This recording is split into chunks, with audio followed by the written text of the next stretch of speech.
Students, उम्मीद करता हूँ आप सब खैरियत से होंगे।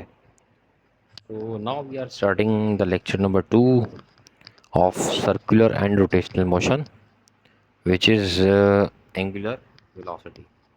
ठीक है, अब ऐसा तो हो नहीं सकता कि अगर किसी ऑब्जेक्ट में डिस्प्लेसमेंट हो और वेलोसिटी ना हो, तो ये तो मुमकिन नहीं है। अब एक ऑब्जेक्ट के अंदर डिस्प्लेसमेंट है और वेलोसिटी नहीं है, तो दिस इज़ इम्पॉसिबल, यम पॉसिबल। ठीक है, हम कहते हैं कि हमारे पास एक ऑब्जेक्ट है जो कि सर्कुलर पाथ पर मूव कर रहा है इस तरह से। ठीक है, ये आपके पास सर्कुलर पाथ आ गया और जो ऑब्जेक्ट है वो पॉइंट ओरिजिन आ गया और ये आपके पास आ गया रेडियस आर, ये पॉइंट पी आ गया और ये पॉइंट क्यू तक मूव कर रहा है ना। इसको हम कहेंगे R2 और इसको हम कहेंगे R1। This is the angular displacement between point P and point Q। देखो, एक तो वेलोसिटी होती है जो कि हमेशा हर पॉइंट पर टेंजेंट टू द सर्किल होती है और उसे कहा जाता है टेंजेंशियल वेलोसिटी। लेकिन एक वेलोसिटी और होती है जिसे ओमेगा से शो किया जाता है और वो होती है एंगुलर वेलोसिटी। अब जैसे अगर हम एक्सीलरेशन में डिस्कस करते हैं कि द रेट ऑफ, या लीनियर ट्रांसलेशनल मोशन में डिस्कस करते हैं कि the rate of change in displacement is known as velocity. तो डियर स्टूडेंट्स, याद रखें कि यहाँ पर भी हम क्या डिस्कस करेंगे, यहाँ पर भी हमेशा हम ऐसे ही डिस्कस करेंगे कि इसकी जो डेफिनेशन होगी वो द रेट ऑफ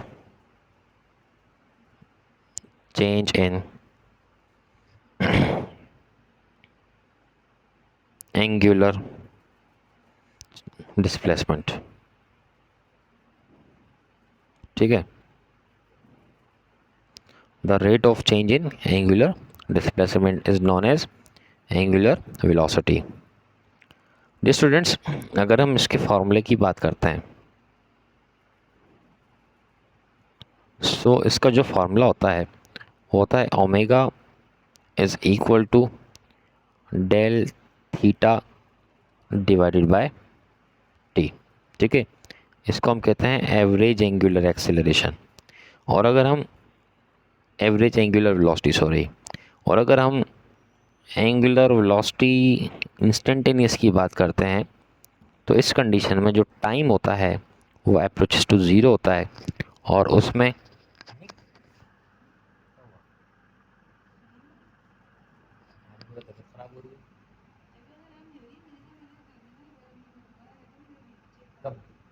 कब से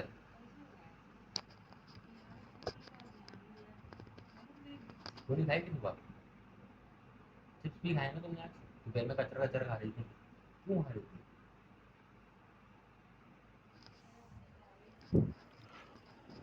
सो अगर हम इंस्टेंटेनियस की बात करते हैं तो यहाँ पर टाइम अप्रोचेस टू ज़ीरो और फिर हम डेल की जगह लगाएंगे डी थीटा और हम इसको करेंगे डिवाइडेड बाय डी टी। ठीक है, तो ये दो फार्मूलाज हैं और ये दोनों फार्मूलाज बड़े इंपॉर्टेंट हैं। डियर स्टूडेंट्स, आपसे एग्जामिनर एमडीकेट या दूसरे टेस्ट के अंदर एक क्वेश्चन इन दोनों फार्मूलाज के मुताबिक कर सकता है। वो क्वेश्चन क्या हो सकता है कि बताओ, क्या कभी एवरेज एंगुलर एक्सेलरेशन, क्या ये मुमकिन है कि average acceleration is always equal to instantaneous, sorry acceleration निकल रहा है मेरे मुँह से, माजरत। डियर स्टूडेंट्स, ये है angular velocity. So average angular velocity is equal to average instantaneous angular velocity. क्या ये मुमकिन है? तो जवाब है नहीं, यह हरगिज़ मुमकिन नहीं है। ये हमेशा मुमकिन नहीं है कि ऑब्जेक्ट की एवरेज एंगुलर वेलोसिटी उसके इंस्टेंटेनियस एंगुलर वेलोसिटी के इक्वल हो। ठीक है, ये हमेशा लाजिम नहीं है। उसकी एवरेज एंगुलर वेलोसिटी डिफरेंट होगी और इंस्टेंटेनियस डिफरेंट हो सकती है। एवरेज का मतलब ये होता है कि इस पॉइंट पी से चले और अगेन इस तरह से वो मूव करता करता इस तरह से पॉइंट पी पर वापस पहुंच जाए। ठीक है, और ये तो हो गया आपके पास एवरेज एंगुलर वेलोसिटी। और इंस्टेंटेनियस का मतलब ये कि इस पॉइंट के ऊपर, ये जो पॉइंट है इस पॉइंट के ऊपर ऑब्जेक्ट की एंगुलर वेलोसिटी कितनी थी। ठीक है डियर स्टूडेंट्स, मज़ीद ये आपसे एक और क्वेश्चन किया जा सकता है। वो क्वेश्चन ये है कि एक बात याद रखना है, ऑन सर्कुलर मोशन हम बात कर रहे हैं यूनिफॉर्म सर्कुलर मोशन की। तो जब हम यूनिफॉर्म सर्कुलर मोशन को डिस्कस करते हैं तो इसमें आपकी जो एंगुलर वेलोसिटी है दिस इज़ ऑलवेज कांस्टेंट। ये हमेशा क्या होती है, कांस्टेंट होती है। और टेंजेंशियल वेलोसिटी ऑलवेज चेंजेस। अच्छा, ये किस सेंस में चेंज होती है?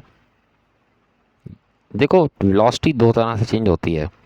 या तो वेलोसिटी का मैग्नीट्यूड, जिसको हम स्पीड कहते हैं, वो चेंज हो रहा हो, या फिर वेलोसिटी की डायरेक्शन चेंज हो रही हो।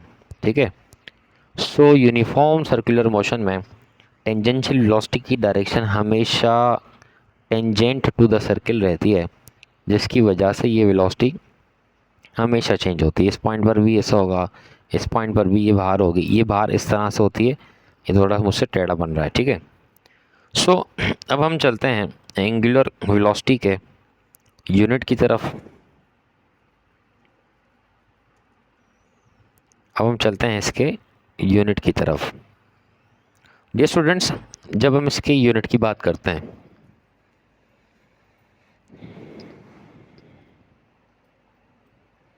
जब हम इसके यूनिट की बात करते हैं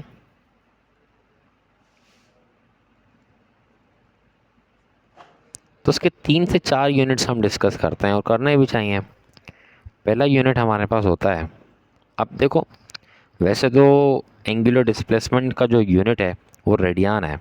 ठीक है, फॉर्मूला हमारे पास है omega is equal to del theta divided by t. तो इस सेंस में तो ये बनता है रेडियन पर सेकेंड। दोस्तों, ऐसा यूनिट है और हम क्वेश्चंस में यूज़ करते हैं वो यही है। ठीक है, इसके अलावा मज़ीद यूनिट इसका होता है पर सेकंड भी इसको हम बोलते हैं। ठीक है, इसके अलावा हम क्या यूज़ करते हैं, revolution per minute. Revolution per minute भी हम इसका यूनिट सपोज करते हैं। अब हम बात करते हैं इसके डायरेक्शन की, कि इसकी डायरेक्शन क्या होती है।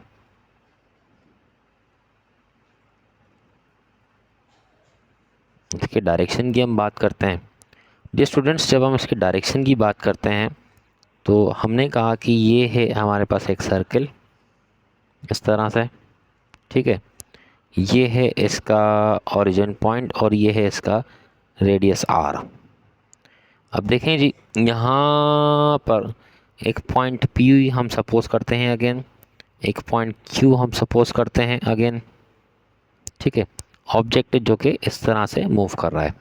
हमने क्या करना है, हमने अब अपनी जो फिंगर्स हैं वो इस तरह से कर्ल करनी है और थंब को इरेक्ट करना है। जब हम थंब इरेक्ट करेंगे तो आपको मालूम है कि जो थंब हमारा होगा वो अपवर्ड होगा। वो थंब कहाँ होगा, अपवर्ड होगा। इसका मतलब ये है कि हमारे पास जो एंगुलर डिस्प्लेसमेंट होगी और एंगुलर वेलोसिटी होगी, इन दोनों की डायरेक्शन इस कंडीशन में, अगर एक ऑब्जेक्ट एंटी क्लॉकवाइज मूव कर रहा है, ये कौन सा आपके पास, एंटी क्लॉकवाइज। ठीक है, ये कौन सी डायरेक्शन है आपके पास, ये एंटी क्लॉकवाइज। ठीक है, सो एंटी क्लॉकवाइज में हमें अगर वर्टिकल सर्किल है, सॉरी हॉरिजॉन्टल सर्किल है, तो हॉरिजॉन्टल सर्किल और एंटी क्लॉकवाइज कंडीशन में जो डायरेक्शन होती है एंगुलर डिस्प्लेसमेंट की और एंगुलर वेलोसिटी की, वो हमेशा अपवर्ड होती है। ठीक है, पॉजिटिव एक्सिस की तरफ होती है। अगर हम इसको इन्वर्स कर लें मिसाल के तौर पे, अब आपका जो ऑब्जेक्ट है वो यूं घूम रहा हो, तो जब हम फिंगर्स को इस डायरेक्शन में कर्ल करेंगे तो लाजमी सी बात है, एंगुलर वेलोसिटी हो या फिर एंगुलर डिस्प्लेसमेंट हो, उन दोनों की डायरेक्शन डाउनवर्ड होगी। ठीक है, मतलब नेगेटिव एक्सिस की तरफ होती है। सो हम जब देखते हैं कि इसकी डायरेक्शन भी along the axis of rotation है, तो फिर हम यही कहते हैं कि भाई आपकी जो एंगुलर वेलोसिटी है वो भी क्या है, एक्सियल वेक्टर है।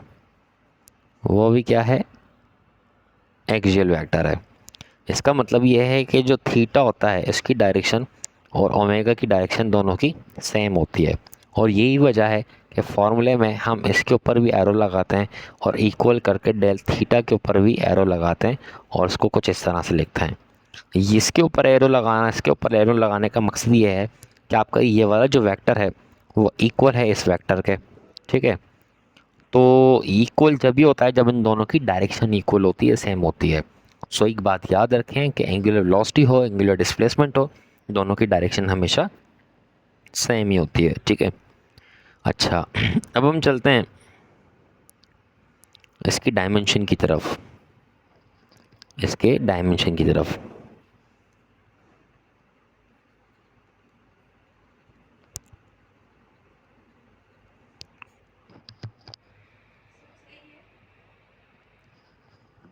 जब हम चलते हैं इसकी डायमेंशन की तरफ तो हमें याद आता है एंगुलर डिस्प्लेसमेंट, और वो है theta is equal to s over r. अब क्योंकि इसका यूनिट भी मीटर और इसका यूनिट भी मीटर, ये आपस में कैंसिल, तो हमारे पास जो एंगुलर डिस्प्लेसमेंट होती है वह एक dimensional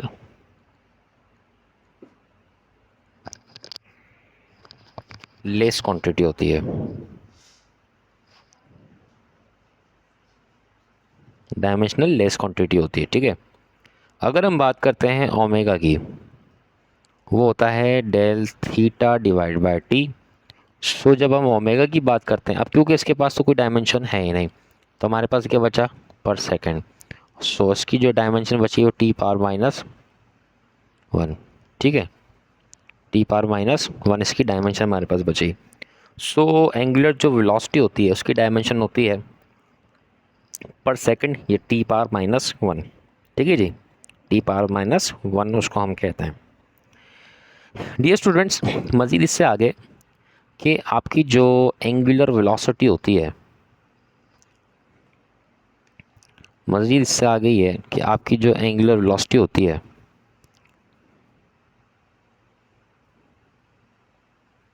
angular velocity is also known as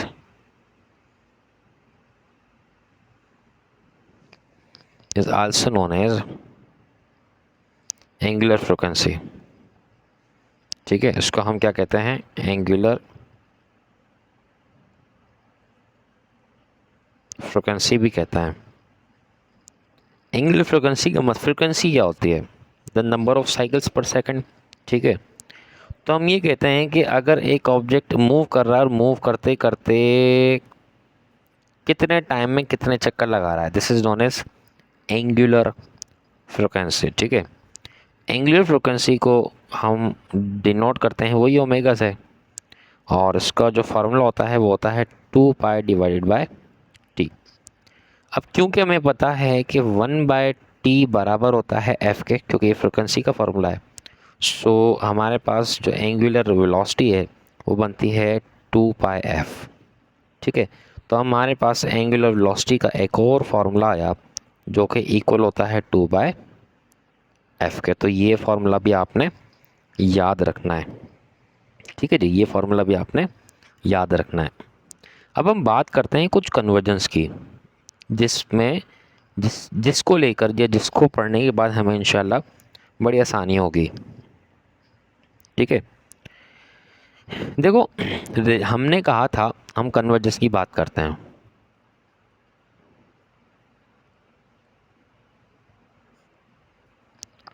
convergence में पहला तो हम कन्वर्ट करेंगे रेवोल्यूशन पर मिनट को रेडियन पर सेकंड में,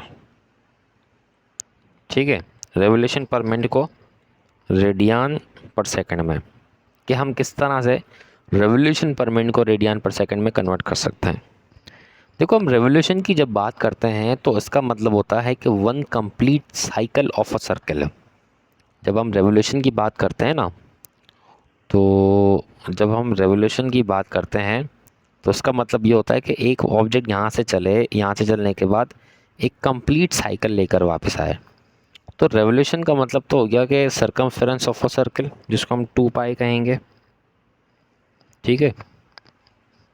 क्योंकि जो एक कंप्लीट सर्किल होता है वो रेडियन में कितने किसके इक्वल होता है, 2 पाई के इक्वल होता है।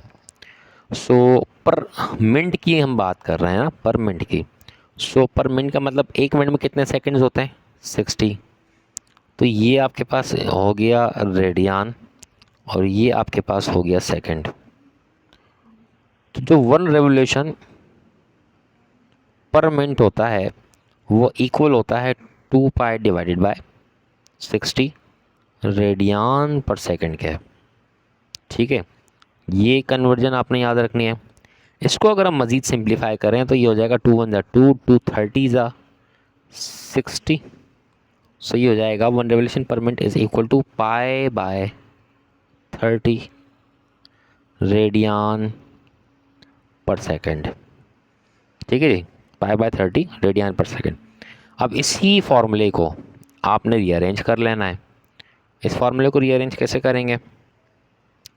अब 1 रेडियन पर सेकंड की अगर हम बात करते हैं, 1 रेडियन पर सेकंड कितने रेवोल्यूशन पर मिनट के इक्वल होता है?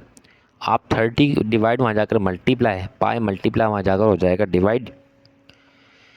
सो हम कहेंगे कि 30 divided pi pi multiply by 1 RPM। ठीक है, so 1 radian per second is equal to 30 by pi into 1 RPM, और 1 revolution per minute 1 RPM is equal to pi by 30 into radian per second. अब कुछ और रोटेशंस वगैरह के हवाले से भी हम एक दो जो है क्वेश्चन इसमें आते हैं। वो क्वेश्चन क्या आते हैं, हम इसमें एक एग्जाम्पल करते हैं। ठीक है, एक एग्जाम्पल सॉल्व करते हैं। वो एग्जाम्पल ये है कि एन ऑब्जेक्ट, क्वेश्चन क्या है हमारा, an object moving on circular path.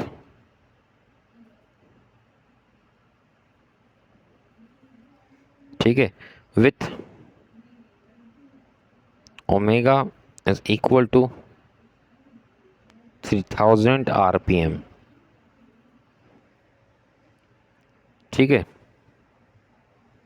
In 1 second.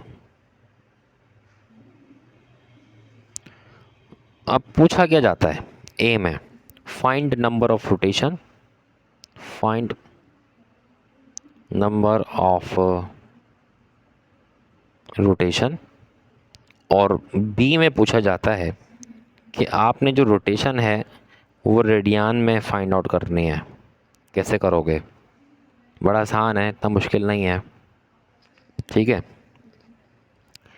हमने कहा सबसे पहले हम रेडियन में रोटेशन को मालूम करते हैं। देखो, ओमेगा बराबर होता है थीटा डिवाइडेड बाय टी के। ओमेगा दिया हुआ है, टाइम भी दिया हुआ है, मल्टीप्लाई कर दो। ठीक है, कैसे करेंगे कि theta is equal to omega into t. Omega है हमारे पास 3000 revolution per minute multiply by 1। ठीक है, जब हम 1 रेवोल्यूशन पर मिनट कितने रेडियन पर सेकंड के इक्वल होता है? तो वो होता है 3000 2 पाई। इसकी जगह हम लिख रहे हैं 2 पाई डिवाइडेड बाय 60। ठीक है, 2 पाई डिवाइडेड बाय 60, क्योंकि 1 RPM इज इक्वल टू, क्योंकि हमने अभी ऊपर देखा 2 pi divide by 60 radian per second, हमने रेडियन में मालूम करना है ना। सो 2 पाई डिवाइड बाय 60, 6 से ये कैंसिल। ठीक है जी, और आपके पास ये पूरा 6 से हम मतलब 650 ज़ा 300। ठीक है जी, और 50 को 2 से मल्टीप्लाई करेंगे, ये हो जाएगा 100 पाई। ये क्या हो जाएगा? 100 पाई। सो हमने ये देखा कि जो रोटेशन आई हैं, मतलब थीटा एंगुलर डिस्प्लेसमेंट आया है रेडियन के अंदर, वो कितना आया है? 100 पाई। अब रोटेशन मालूम करनी है। ठीक है, सो रोटेशन मालूम करने के लिए आपको पता होना चाहिए कि जो एक फॉर्मूला है वो ये है कि 1 रोटेशन इक्वल होती है 2 पाई रेडियन के। ठीक है, 1 रोटेशन किसके इक्वल होती है? 2 पाई रेडियन की इक्वल होती है। सो अब हमने इसमें क्या करना है, हमने इसमें ये करना है, अब रेडियन तो हमें मालूम है 100 पाई। सो हम क्या करेंगे कि 1 radian is equal to 1 rotation divided by 2 pi. सही है। सो जो हमारे पास रोटेशंस आई हैं वो आई हैं 100 पाई और मल्टीप्लाई बाय 1/2 पाई, हम इसको लिख सकते हैं। मतलब जो रोटेशंस आई हैं रेडियन में कितनी है, वो 100 पाई हैं। सो हमने यहाँ 100 पाई लिख दिया। फाइंड नंबर ऑफ रोटेशन हमने करनी है। सो पाई से पाई कैंसिल और 2 से ये आपके पास 100 डिवाइड टू 50। सो जो रोटेशंस थीटा आपके पास आया वो कितना आया, 50। ठीक है, कितना आया वो 50 आया। तो डी स्टूडेंट्स इस तरह से हम मतलब रोटेशंस को भी फाइंड आउट कर सकते हैं। इससे मज़ीद हम आगे चलते हैं और इस के अंदर हम अब डिस्कस करने जा रहे हैं the relationship between linear velocity and angular velocity. ठीक है, the relationship between linear velocity and angular velocity.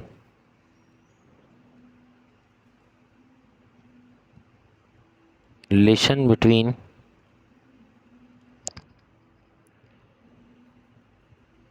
Linear velocity and इसको हम टेंजेंशियल वेलोसिटी भी कहते हैं, एंगुलर वेलोसिटी जिसको हम ओमेगा कहते हैं। ये रिलेशनशिप हम कैसे फाइंड आउट करते हैं, देखें हमारे पास जो फॉर्मूला है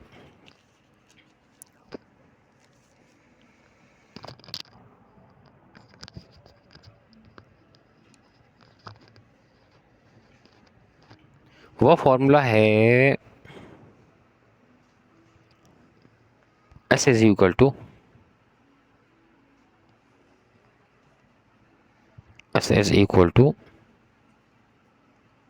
आर थीटा। ठीक है, हम अच्छा जब एक ऑब्जेक्ट सर्कुलर पाथ में मूव करता है तो उसको लीनियर डिस्प्लेसमेंट कवर करने में, एंगुलर डिस्प्लेसमेंट कवर करने में टाइम लगता है। तो हमने कहा कि डिवाइड इक्वेशन बाय टी। हमने इसको टी से डिवाइड कर दिया। सो ये हो जाएगा s by t is equal to r theta divided by t. देखें ये जो एस बाई टी है, the rate of change of linear displacement per unit time, ये बनता है वेलोसिटी, और ये आर आ गया, और ये बनता है the rate of change of angular displacement per unit time omega.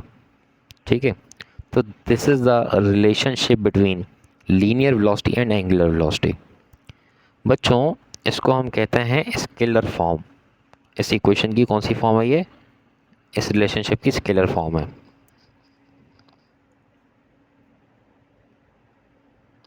एक बात याद रखना कि इस इक्वेशन को हम v is equal to r omega vector form में कभी नहीं लिख सकते हैं। उसकी वजह पता है क्या है, उसकी वजह यह है कि ये हमारे पास एक सर्कुलर पाथ है, ठीक है, जिसके ऊपर एक ऑब्जेक्ट है जो कि पॉइंट P से पॉइंट Q की तरफ मूव कर रहा है।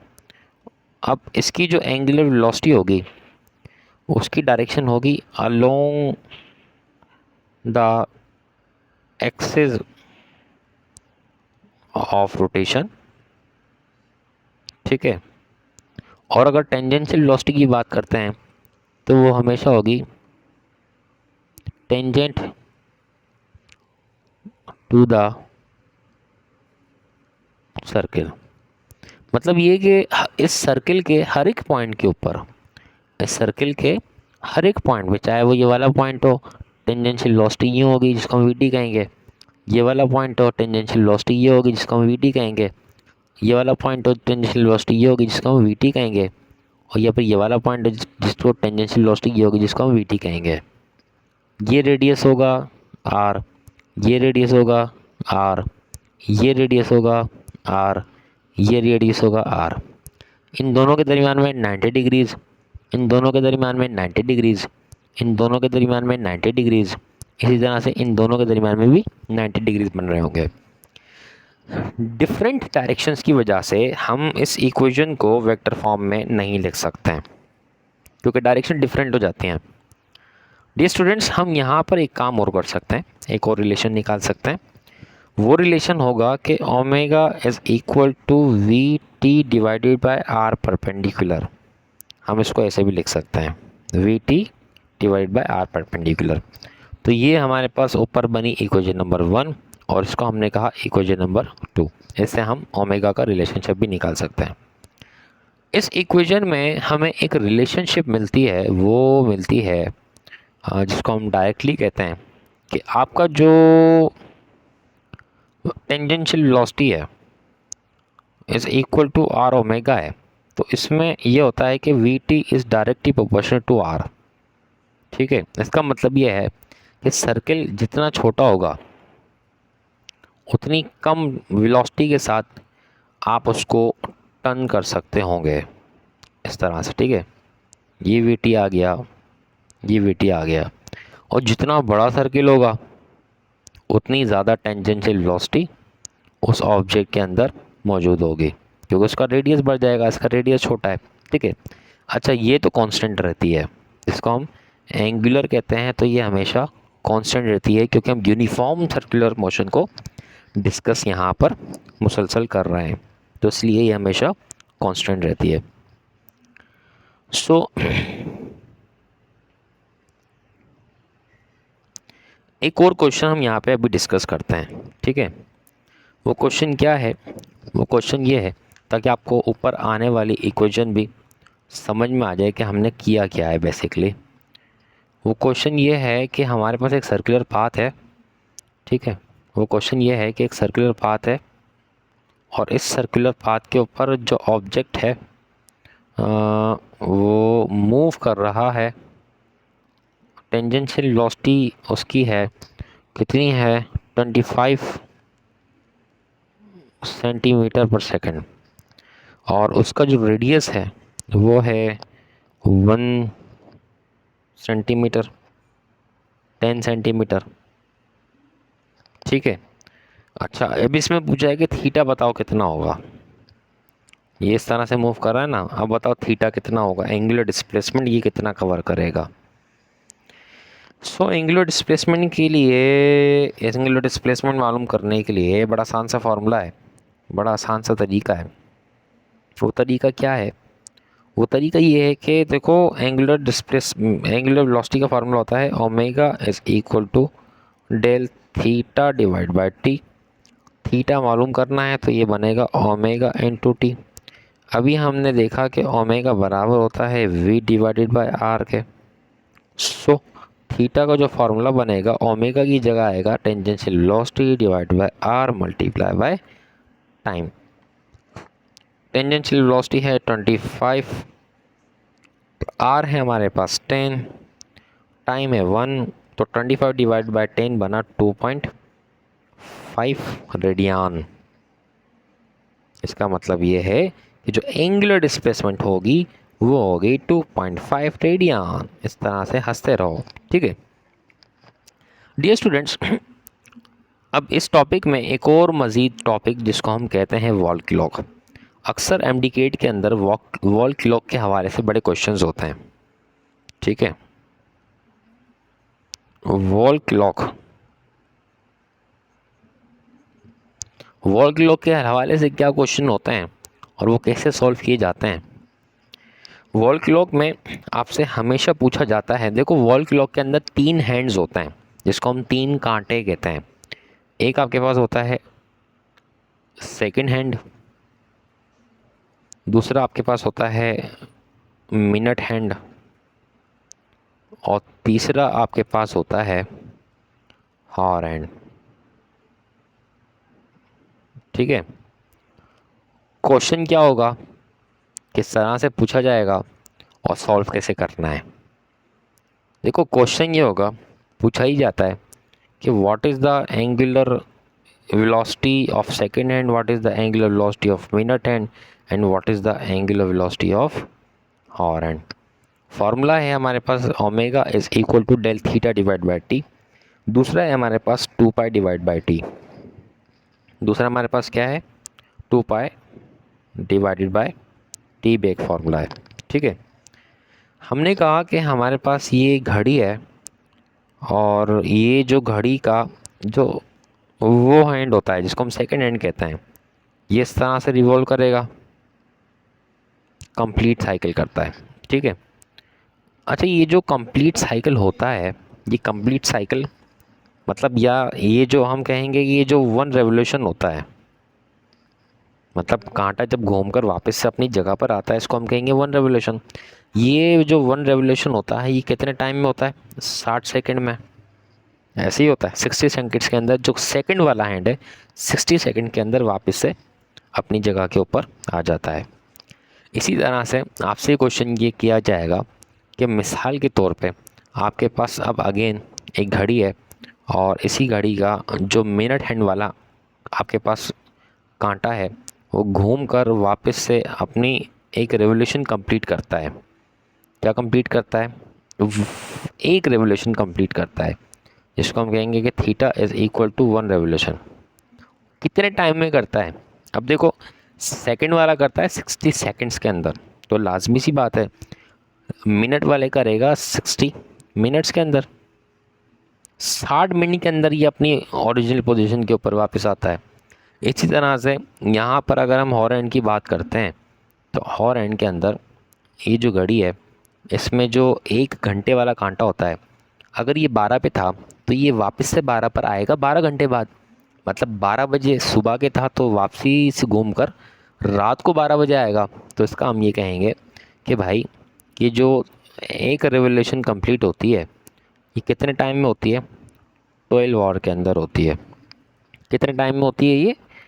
12 आवर के अंदर होती है।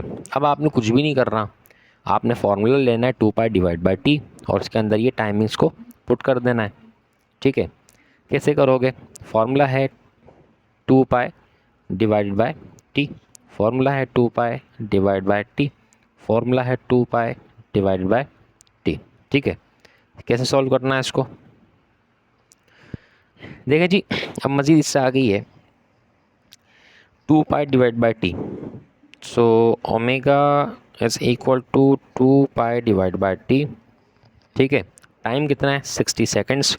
सो 2π/60, 2 1 ज़ा 2, 2 30 ज़ा 60, तो ये बना omega is equal to π/30 radian per second. π/30 radian per second. इसी तरह से मिनट हैंड वाले का, तो omega is equal to 2π/t। So ये हो गया 2π/t। अब वो हैं 60 मिनट्स। कितने हैं वो? 60 मिनट्स हैं। ठीक है। तो 60 मिनट्स मतलब 1 घंटा। तो 1 घंटे के अंदर कितने सेकंड्स होते हैं? 3600 होते हैं। इसको हम अभी लेते हैं। सो 2π/t। ठीक है। अच्छा, वो तो हमने लिख दिया ऑलरेडी 2π/t। सो ये जो 2π/t है, ये मिनट हैंड में किसके इक्वल है? हाँ, ये आपके पास इक्वल है π/30 के। ठीक है। 2π मतलब 2π/60। सो ये हो गया /30।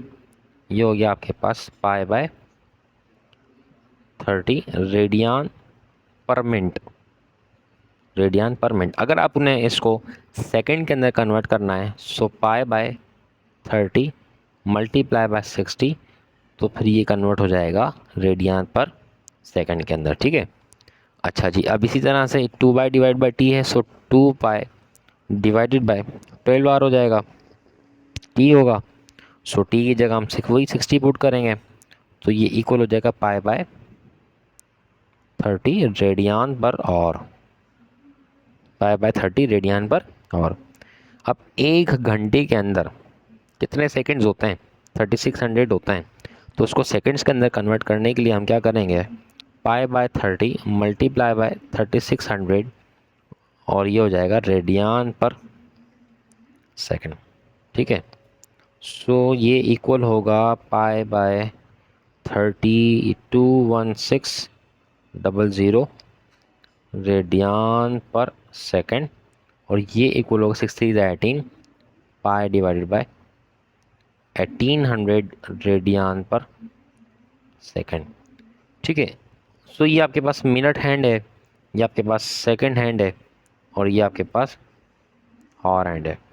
ये तीनों एंगुलर वेलोसिटीज़ आपके पास मौजूद हैं, ठीक है जी, जो आपसे इस एमडीकेट की टेस्ट के अंदर या दूसरे टेस्ट के अंदर पूछी जा सकती हैं। तो ये लेक्चर हुआ यहाँ पर एंड। तब तक के लिए अपना बहुत सारा ख्याल रखें। अल्लाह हाफ़िज़।